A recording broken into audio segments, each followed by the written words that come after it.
ഇന്ന് നിങ്ങൾക്ക് കാണിച്ചു തരാൻ പോകുന്നത് ഒത്തിരി പേർക്ക് ഏകദേശം 8,000 തൊട്ട് 9,000 അതിന്റെ ഇടയിലുള്ള പേഷ്യൻസിന് നമ്മൾ ചെയ്തിട്ടുണ്ട് ട്രീറ്റ്മെന്റ്. 95% ആളുകൾക്കും റിസൾട്ട് വന്നിട്ടുണ്ട്. എങ്കിൽ പോലും നമ്മൾ തന്നെ ഏറ്റവും അധികം ഞെട്ടിപ്പോയ റിസൾട്ട് ഉണ്ട്. ആ റിസൾട്ടാണ് ഇന്ന് നിങ്ങൾ കാണാൻ പോകുന്നത്.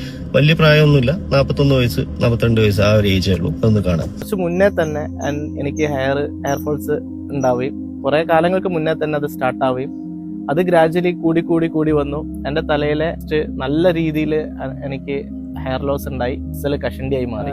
അങ്ങനെ നിന്നപ്പോഴാണ് നമുക്ക് എല്ലാവരും ചിന്തിക്കുന്ന പോലെ തന്നെ ട്രാൻസ്പ്ലാന്റേഷൻ ആണെന്നതിൽ ഞാനും ട്രാൻസ്പ്ലാന്റേഷൻ തന്നെ പോവാമെന്ന് തന്നെ ചിന്തിച്ച് നിൽക്കുമ്പോഴാണ് ഇവിടെ DLAP എന്ന് പറയുന്ന ഡോക്ടർ നീരജ് സാറിന്റെ ഒരു സ്ഥാപനം ആയിട്ട് എവിടോ കണ്ട് അങ്ങനെ ഒരു പരിചയത്തിൽ ഞാൻ അവിടേക്ക് കോണ്ടാക്ട് ചെയ്യുന്നത്. പോയി ഡോക്ടറെ കൺസൾട്ട് ചെയ്യുകയും ചെയ്ത് ഡോക്ടർ അന്ന് നമുക്ക് SCT ചെയ്യാം സ്റ്റാർട്ട് ചെയ്തു. ഏപ്രിൽ ഫസ്റ്റ് വീക്കാന്ന് തോന്നുന്നു. ഫസ്റ്റ് സിറ്റിംഗ് കഴിഞ്ഞു, സെക്കൻഡ് സിറ്റിംഗ് കഴിഞ്ഞു, തേർഡ് ബൂസ്റ്ററാണ്. ബൂസ്റ്റർ ചെയ്യുന്നതിന്റെ മുൻപേ തന്നെ എനിക്ക് ഹെയർ, നിങ്ങൾക്ക് ഇതിൽ ഫോട്ടോ ഇട്ടിട്ടുണ്ട് കണ്ട കറക്റ്റ് മനസ്സിലാവും, ഹെയർ വരാൻ തുടങ്ങി. നല്ല രീതിയിൽ അത് ഫില്ലാവുകയും ഞാൻ വളരെയധികം സാറ്റിസ്ഫൈഡ് ആവുകയും ചെയ്യാനുണ്ടായത്. അപ്പോൾ ആർക്കെങ്കിലുമൊക്കെ ഗുണമാവട്ടെ എന്നുള്ളത് കൊണ്ടാണ് ഞാൻ ഈ വീഡിയോ ചെയ്യുന്നത്.